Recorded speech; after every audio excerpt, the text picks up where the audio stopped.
Praise the lord. આજે આપણે mark 9 અને તેની 33થી 37મી કલમ સુધી પ્રભુના વચનો જોવાના છે. અને આજનો આપણો જે વિષય છે એ વિષય છે ખ્રિસ્ત આપણામાં શું શોધે છે. જ્યારે આપણે માર્ક તેનો 9મો અધ્યાય અને તેની 33થી 37મી કલમ વાંચીએ છીએ ત્યારે શિષ્યોમાં એક વિવાદ, એ ચર્ચા એ આપણે જોઈ શકીએ છીએ. અને એ તો છે સૌથી મોટું કોણ. એ ચર્ચા, એ વિવાદ એ શિષ્યો કરતાં આપણે અહીંયા જોઈ શકીએ છીએ. આ વિવાદ કદાચ પીતર, યાકૂબ અને યોહાનને પ્રભુ ઈસુ ખ્રિસ્ત એમનું જે રૂપાંતર થયું તે જોવાને માટે એ લઈ ગયા. અને કદાચ એમને એ વિશેષ અધિકાર એ બાબતથી આ વિવાદ જાણે કે શરૂ થતો હોય એમ આપણને લાગે છે. કારણ કે આ જ માર્ક 9 અને તેના શરૂઆતના જ કલમમાં આપણે જોઈ શકીએ છીએ કે પ્રભુ ઈસુ ખ્રિસ્ત એ પીતર, યાકૂબ અને યોહાનને સાથે લઈને એ પહાડ પર જાય છે. અને જ્યાં એ પ્રભુ ઈસુનું રૂપાંતર એ બાબત આપણે જોઈ શકીએ છીએ. કદાચ આ વિશેષ અધિકાર એના લીધે કદાચ એ શિષ્યોમાં એ ચર્ચા અથવા એ વિવાદ ચાલ્યો કે સૌથી મોટું કોણ, અથવા એ લોકો પ્રશ્ન અંદર વિવાદ કરતા હતા કે મુખ્ય કોણ. શિષ્યોનો ઝઘડો અને શિષ્યોનો આ વિવાદ એ શું દર્શાવે છે? એ દર્શાવે છે પ્રભુ ઈસુની નમ્રતા અને પ્રભુ ઈસુના મરણ અને દુઃખ સહનની આગાહી જે કરી હતી તેના સ્પષ્ટ શિક્ષણ અને સમજને આ શિષ્યોની નિષ્ફળતાને એ પ્રકાશિત કરે છે. પ્રભુ ઈસુ ખ્રિસ્તે નમ્રતાનું શિક્ષણ આપ્યું અને સાથે પ્રભુ ઈસુ ખ્રિસ્તે બીજી વાર એ પોતાના મૃત્યુની આગાહી કરી, એની સમજ આપી, એની નિષ્ફળતા આ બાબત એ પ્રકાશિત કરે છે. મુખ્ય કોણ એ વિવાદમાં, એ મુખ્ય જે પ્રશ્ન છે, મુખ્ય કોણ, મેન કોણ, આગેવાન કોણ, લીડર કોણ, શિષ્યોની મહાનતા અને નેતૃત્વના ખ્યાલને પ્રભુ ઈસુ ખ્રિસ્ત જાણે કે ટોટલી ઉલટાવી નાખે છે. અને હાલના સમયમાં પણ મુખ્ય કોણ અથવા મુખ્ય થવા માટેની જાણે કે મંડળીઓમાં અને આપણી આસપાસ એ હોડ લાગેલી છે. દરેક વ્યક્તિ બીજી વ્યક્તિ કરતાં વિશેષ છે, આગળ છે, અધિક છે, એનો બતાવવાનો એ પૂરેપૂરો પ્રયાસ કરે છે. અને એ સત્તામાં રહેવાનો, સત્તામાં ટકી રહેવાનો અને આગળ વધવાનો એ દરેક જગ્યાએ એ પ્રયાસ થતાં આપણે જોઈ શકીએ છીએ. મુખ્ય કોણ? પણ પ્રભુ ઈસુ ખ્રિસ્ત શિષ્યોની એ માન્યતાને, એ ખ્યાલને, જે લીડરશિપ અંગેનો જે ખ્યાલ છે એ પ્રભુ ઈસુ ખ્રિસ્ત એ ટોટલી એને ઉલટાવી નાખે છે. અને હાલના સમયમાં એ ખ્યાલને ઉલટાવવાની જરૂર ચોક્કસથી છે. જેઓ બીજા ઉપર પોતાનું સ્થાન, સત્તા, હુકુમત ચલાવે છે, ધરાવે છે, તેઓ ઈશ્વરના રાજ્યને લાયક નથી, યોગ્ય નથી, મહાન નથી. પરંતુ જેઓ નમ્રતાથી બીજાઓની સેવા કરે છે તેઓ મહાન છે. અને સેવાનો, નમ્રતાનો દાખલો પ્રભુ ઈસુ ખ્રિસ્તે એ પોતે આપ્યો છે.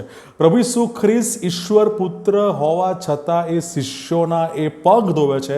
અને નમ્રતાનો એ મહાન દાખલો પ્રભુ ઈસુ ખ્રિસ્ત એ આપે છે. જ્યારે આપણે માર્ક 10 એની 31મી કલમ વાંચીએ, એ જણાવે છે જેવો પહેલાં તેઓ છેલ્લા, ને જેવો છેલ્લા તેઓ પહેલાં થશે. અને માથી 20:27 જણાવે છે તમારામાં મુખ્ય થવા ચાહે તે તમારો દાસ થાય. હવે હાલના સમયમાં લીડરશિપ અંગેના આ જે ખ્યાલ છે, આ જે સિદ્ધાંત છે, એ જો આપણે અપનાવવા જઈએ તો આપણે તો ક્યાંયના ના રહીએ. ચોક્કસથી આપણને એવી લાગણી થાય કે જો આપણે બીજાને આગળ કરીએ છીએ, જો આપણે છેલ્લા થઈએ છીએ અથવા જો આપણે દાસ થઈએ છીએ, તો પછી આ સમાજ, એમાં તો આપણું કશુંય નહીં ચાલે, કશું પણ આવશે નહીં. કદાચ પ્રભુ ઈસુનો સિદ્ધાંત હાલના સમયના જે લીડરશિપના પ્રિન્સિપલ્સ છે એનાથી ટોટલી વિરુદ્ધનો છે. કદાચ એ આપણને હસવું પણ આવે. કદાચ આપણે એ પ્રિન્સિપલને, એને ફોલો કરીને કદાચ આપણે હાસ્યાસ્પદ બનીએ. પણ પ્રભુ ઈસુ ખ્રિસ્ત માથી 22 એમાં 11મી કલમમાં કહે છે તે તમારો, જે માટે જે મોટો છે તે તમારો એ સેવક થાય.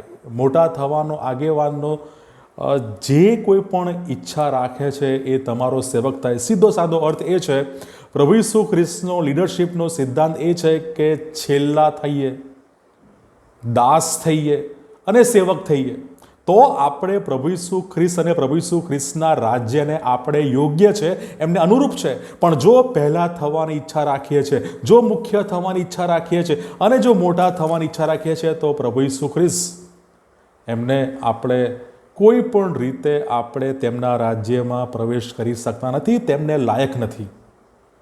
અને પ્રભુ ઈસુ ખ્રિસ્ત એના માટે એ બાળકનો વચ્ચે ઊભો રાખીને, તમે જોઈ શકો છો માર્ક 9 અને તેની 36મી કલમ, બાળકને ત્યાં વચ્ચે ઊભું રાખીને પ્રભુ ઈસુ ખ્રિસ્ત એ બહુ જબરજસ્ત શિક્ષણ આપે છે. શા માટે બાળક? તે સમયોમાં બાળકનો કોઈ સામાજિક દરજ્જો પ્રભાવ નહોતો.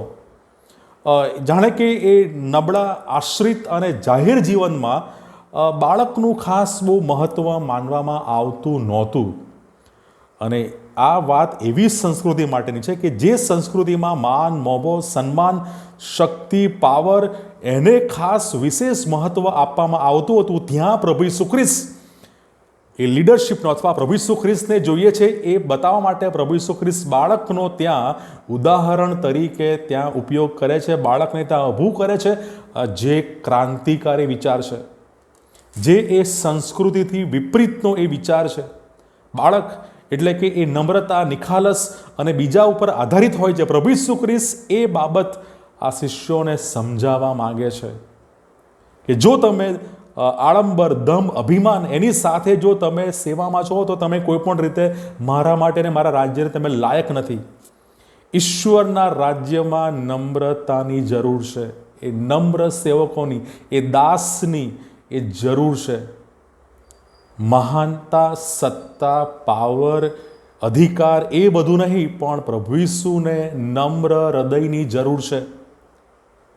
અને જે લોકો સમાજ જેમને ધિક્કારે છે, નકારે છે, ત્યજી દે છે, જેઓની અવગણના કરે છે, પ્રભુ ઈસુ ખ્રિસ્ત ભલે એ જગત એ લોકોને ધિક્કારે, નકારે, પણ એ લોકો પ્રભુ ઈસુ ખ્રિસ્તની દ્રષ્ટિમાં, ઈશ્વરની દ્રષ્ટિમાં તેઓ મૂલ્યવાન છે. પ્રભુ ઈસુ, ઈશ્વર તેમને મૂલ્યવાન ગણે છે. પ્રભુ ઈસુ ખ્રિસ્ત આપણામાં શું શોધે છે? પ્રભુ ઈસુ ખ્રિસ્ત આપણામાં બાળક જેવી નમ્રતા, નિખાલસ સ્વભાવ શોધે છે. પ્રભુ ઈસુ ખ્રિસ્ત આપણામાં દાસનો ગુણ શોધે છે. પ્રભુ ઈસુ ખ્રિસ્ત આપણામાં સેવકનો ગુણ શોધે છે. પ્રભુ આ વચનો શીખવા, સમજવા આપણા દરેકની સહાય અને મદદ કરે.